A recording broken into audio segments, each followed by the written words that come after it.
Coach, we have 1 week before CAF Confederation Cup against CS Constantine in a way. I need a technical comment, especially on the training from today. We've done our analysis in relation to the opponent.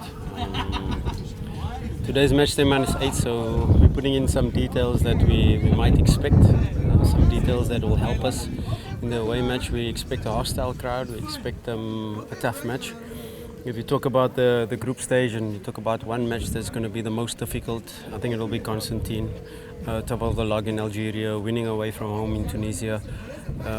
Both teams with a win in their first group stages. We go to their hostile crowd, and we need to really be at our best to be able to salvage a result away from home. It's 4 months now, Coach, since you arrived in Simba. How is the life started until now? Yeah, I think my staff and I have settled into Dar es Salaam. There's not a lot of time to really explore the city or to explore different parts of Dar, but it's a lot of work to be able to restructure the club, restructure the squad. A lot of new players coming in, new staff. So all our focus has been really on bringing Simba back to glory days. And, a lot of work, a lot of sleepless nights. And I think just step by step, it's a process that we started. Do you think the team is ready the way you wish? At this point, it's pretty normal to be where we are at, just in relation to the end product, what we want. We're still very far.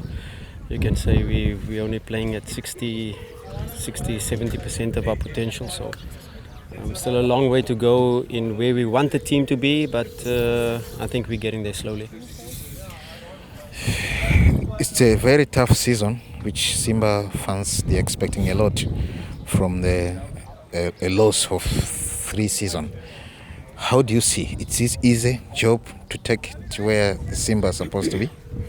Yeah, you've got to see the context of where Simba has been the last 3 years and Yanga dominating. It's you can have a quick fix, or you can build a structure that's going to last and give you sustainable success. And we are in the process of building something. Yes, we want immediate success, but we have to build something that will last, not build something quick. And maybe you have some small success, but then it breaks down again. So really starting from scratch, and you could see the club just in terms of the recruitment, the type of players that we recruited. It's 18 years old to 24 years old. So it's a young group. It's an inexperienced group, and with young players, with an inexperienced group, you need time. And where we are at the moment is normal. We are not yet where we're supposed to be. We're not yet reaching the levels that we know we can, but with young players, and there's so much potential, and it's our job as coaches to be able to help them grow, to help them learn, to coach them, to get them to play to the maximum.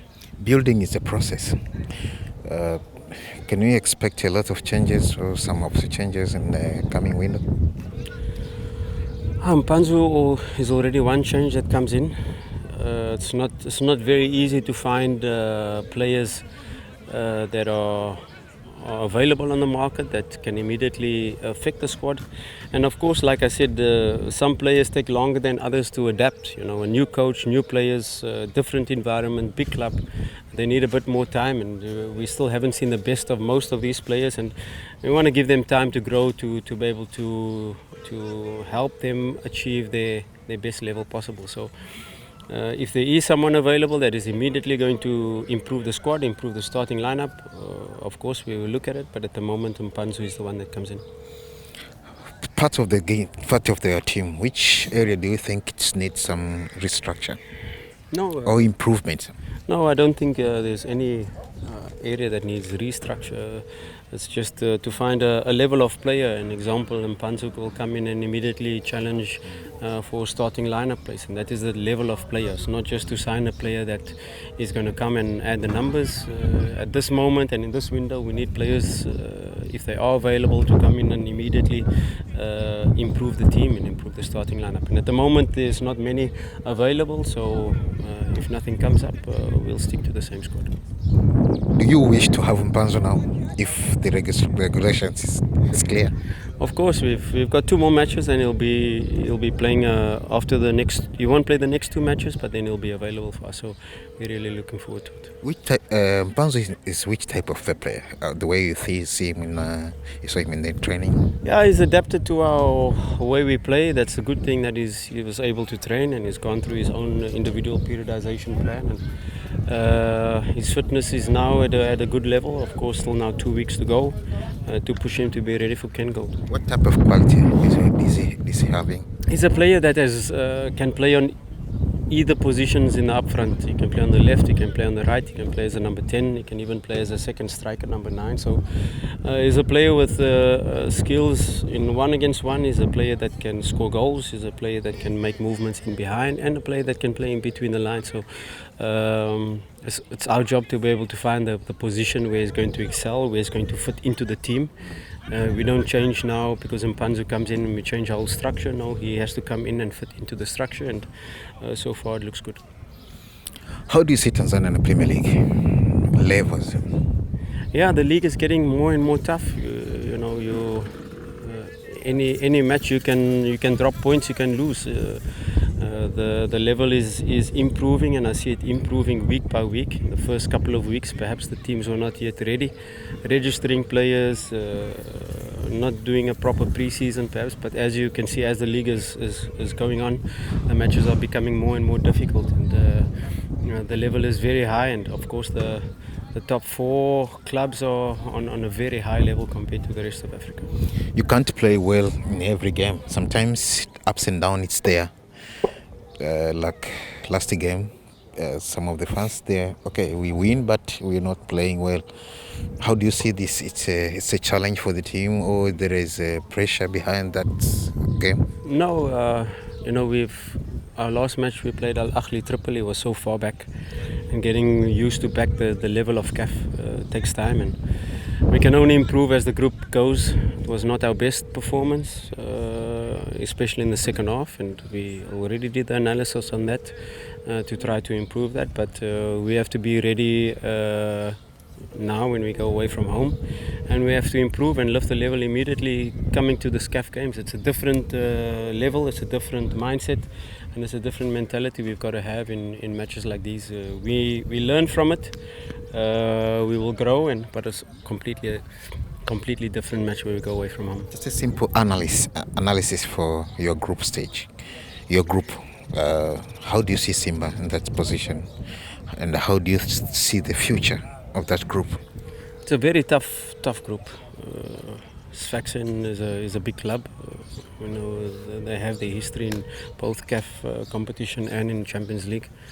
And Constantine, they are really dominating the Algerian league at the moment. So, and they won their first match away from home. That shows how really good they are. So, at the moment, Bravos as well. They really showed that they can play. They're going to cause some upsets as well. Everybody is writing them off, but I'm telling you, they're a good side. They're well coached. So you could say we're in the group of death because all teams are really, really strong. But we have to take it game by game. We don't want to predict too far. You don't want to say this one is the best or this one will be top or these two will qualify. We have to take it game by game, and the most important match is the next one. And that's always our mentality and our approach. You were a good striker before. Score fantastic goals. What are you going to do to adapt those qualities to your striking force? For us, we don't want to depend on one player or 2 players to score goals. The goals have to come from all areas, and as you can see now, Ahoua, who's currently scoring the most goals, but Mokwala's in with goals, Ateba is scoring goals. So the goals are coming from all areas, and that's what you want your team in an attacking team like we are. We want to score goals from all areas. Always we challenge our defenders as well. Set pieces, they have to score. Each one of them have to score more than 5 goals minimum in the league. and now you want to add CAF, and these things those are important goals that also count. So to build a full and a complete squad, you don't rely on one player. You have to get goals so that when that player is off, the next one can come in and perform. How do you see the level of the competition, or what's make you be surprised in Tanzanian football? Yeah, like I said, a match normally you expect Simba to win easily. Like example, you play Pamba, you play Namungo, you play KMC. It's not easy matches. Each match has its own challenges and difficulties.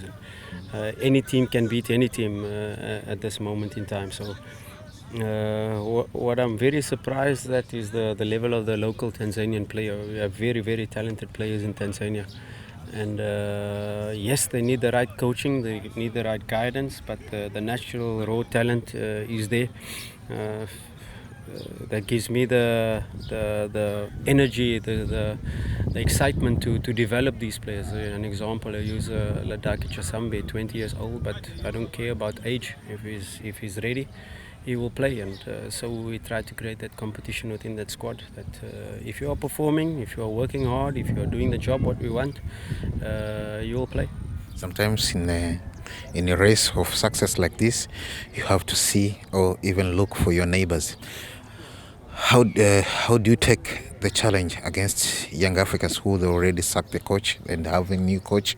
Do you know him? You worked in South Africa before?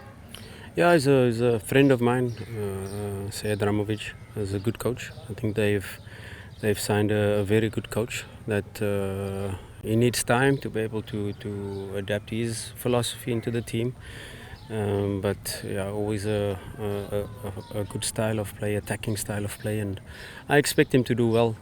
They have the quality squad, and now they have a quality coach as well. Gamondi was a quality coach as well. But yeah, you expect them to be there. You expect them to challenge, to be there, to try to maintain their crown. But it's our job to be able to challenge that. Position of Simba being a champion this season will be easy for. Nothing is easy in football. No wins are guaranteed. You can be playing any team and you can lose. So you have to stay humble and take it game at a time. It shows now. You see a team like Man City, 5 losses in a row or 6 games without a win. So winning is not winning is a privilege. You have to work so hard in each and every match to win. And it's not just a given that you step onto the pitch and you win. There's so much details that goes into it, so much preparation. Still, your execution can be off, or the opponent coach can change something, and your preparation goes out the window. And then you rely on the principles of your team, your players, to understand what is happening, the what if in your method of coaching, so that they can see, okay, we've planned for this, and now it's a what if they are doing that, and how do we adapt? And yeah, so far so good. But like I said, we still a long way to go. I need to know something, coach. Sometimes people, they think coaching is an easy job. Okay, I need to know from the morning. Maybe you came to the training in the morning. How tight schedule do you have? How tight schedule do you have? Listen, my job is 24 hours. You leave the office, you go home, and you're working. You have to analyze the training you've just done. You've got to prepare the training for the next day. You've got to analyze the opponent. You've got to work on your game strategy, individual meetings that you're preparing for. So there's just a coach's job never ends. There's always something to do. Then you're looking at recruitment. You're looking at some profiles that could be available for this window, for the next window. You have to always plan ahead. You have to see which direction your squad is moving. What can be the challenges coming up ahead, in the fixtures ahead, in qualification for group stage, and there's just a never-ending story. So coaching is not a job; it's a lifestyle, and the lifestyle starts for me 5:30 in the morning. I go for a run, and then my day starts. How many hours are you going to sleep? Don't work with hours. It's just in relation to what work has to be done, and most of the time it's a lot of work that has to be done. If we have a double session, we leave the office maybe 5, 6. You go home and then it's work to do and prepare for the next day, and it starts all over the next day. So like I said, coaching is a hard job, but it's a lifestyle and it's part of your job and you love it. It's not a job. My last question to you. Smartness is one thing that describes Fadlu Davids. The way you dress in the games, suit, sometimes with simple. Is it a style that you wish to have? No, just I think leave this dressing part to my wife. She's the one that puts it together, and I just wear it.